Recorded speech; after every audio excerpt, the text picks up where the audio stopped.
Okay, so to finish the video, I had just finished explaining to you guys about the numbness in my belly.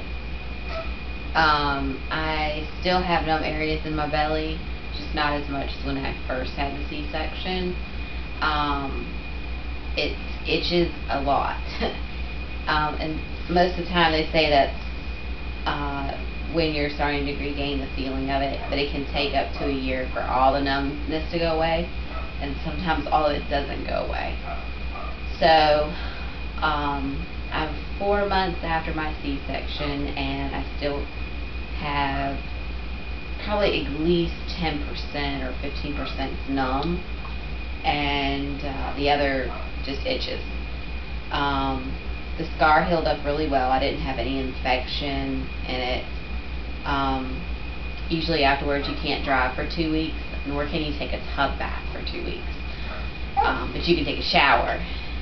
They don't want you taking tub baths because it can cause infection. And then I couldn't lift anything heavier than my baby, which I don't know if that's the same for vaginal births either, but I know just after surgery in general you're not supposed to lift but so much. And for me it was I couldn't lift anything heavier than my baby. So when I came home, my dog Chloe was waiting for me, my little dachshund, and she was like 12 pounds. I picked her up, and that was horrible. It was a lot of pain. It was just painful. If something like rubs up against it or presses up against it too hard, it still has like some soreness in it, which I don't know if that will ever go away. I hope it does. It should, at least. It seems like it won't go away, but I know it will. It's just going to probably take a little more healing, because they do cut all the way down, like skin into muscle and into everything to get down there. So it is a very huge major surgery, in which a lot of people don't realize that it is a major surgery. I didn't think it was a major surgery myself because the incision is so small, but it is a major surgery. I wasn't able to hold my baby until like an hour and a half after she was born, something like that, because I was shaking so much from post anesthesia, and I was definitely out of it. I think they dosed me up too much. I do want to try for a VBAC next time, but if I do have to have a C-section, I want to make a pretty much detailed birth plan for a C-section and detailed birth plan for a VBAC, just so they know that what my wishes are. During my surgery I was tied down, which I don't want to be tied down again. I want my arms to be free. I don't know if they will allow me to do that, but things are doing messy. There you go. And then I don't want to be doped up as much either. I want to at least be able to hold her, be one of the first people to hold her, because some of my family members got to hold her even before I did. So I just hope things will be different next time. And the reason I had the C-section was because I wasn't dilating. I only dilated to a 5, and that's it. And then the morning after, they came in and took my dressing off that I had on it, and that was just so painful when they ripped it off. And they still push on your belly, even though you didn't have a vaginal birth. You still bleed, which I don't think is right. They should just suck all that stuff out so that we don't have to do that. But I bled for like 6-7 weeks. But they come and they push on your belly just to make sure there's no blood clots in there. There are a lot of risks with C-sections. You can get blood clots afterwards in your legs or even in your lungs.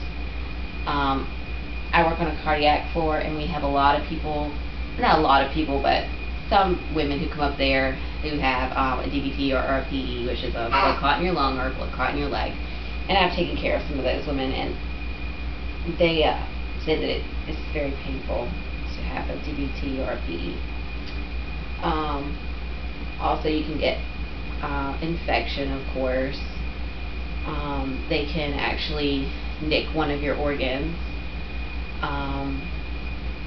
especially like your bladder. I've heard of injuries in your bladder post C-section. None of these things happen to me, but and I know like it's rare for any of these, like the nicking of your bladder. When they did go in there, they did nick her face a little bit. They did like a little scratch, like right here on her cheek. It was very small. It didn't scar, but it was a little nick indeed. Babies who are born C-section, they do come out. Their heads come out rounder. There were some other risks as well for C-sections, and when I find my list, I will help the baby stuff for me. I will put that in the little comment box over there, because there's actually the hospital I work at, they have like a care plan for post C-section, and it gives a list of all the risks involved. And so when I go back to work, I'll look at that list again and write all those things down and then post it in the comments box. So look for that to be in the comments box in a couple of days if you're interested. So really the only like bonding experience I got, because I didn't get the vaginal birth, was breastfeeding. So that's why I did breastfeed, because it was a bonding experience for both me and her.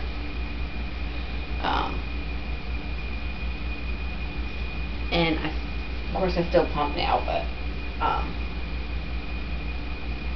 we have a nice bond still, even though she didn't come out vaginally.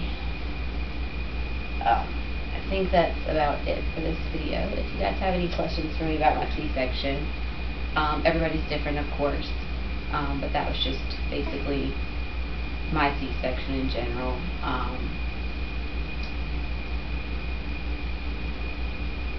Anyways, any questions, just ask.